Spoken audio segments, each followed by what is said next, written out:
मला माहित नव्हतं हे असं काही तू मला म्हणाले.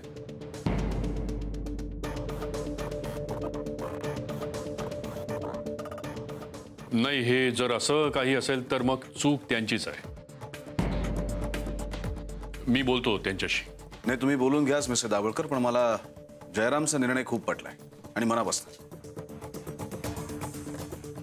आणि जयराम, निंबाळकरांना कंटिन्यू करायचं का नाही हा निर्णय सुद्धा तुम्हीच घ्यायचा आहे.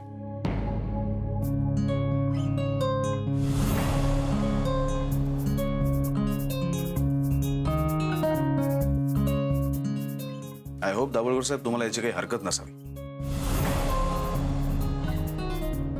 दाभोळकर साहेब, तुमच्या सगळ्या टूर्सची अगदी संपूर्ण जबाबदारी आमचीच आहे याची कल्पना आहे मला. पण मी तुम्हाला शब्द देते, तुमच्या एम्प्लॉईना कुठल्याही प्रकारचा त्रास होणार नाही. त्यांना याआधी जशी सर्व्हिस मिळत होती तशीच किंबहुना त्यापेक्षा अधिक चांगली सर्व्हिस मिळेल. खात्री बाळगा. विश्वास ठेवा आमच्यावर. मिस्टर जयराम, मला असं वाटतं की त्या नवीन मुलांना संधी द्यायला काही हरकत नाही.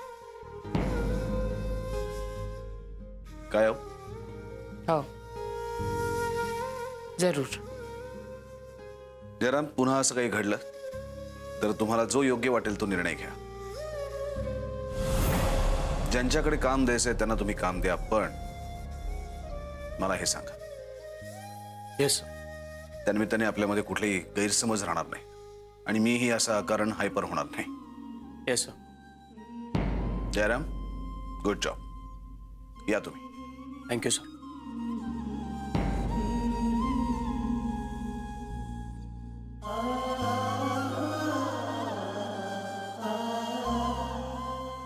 अहो, मी तुला याआधीच म्हटलं होतं की माझे अंदाज सहसा कधी चुकत नाहीत. मिस्टर जयराम, त्यांच्यामध्ये एक प्रकारचा स्पार्क आहे.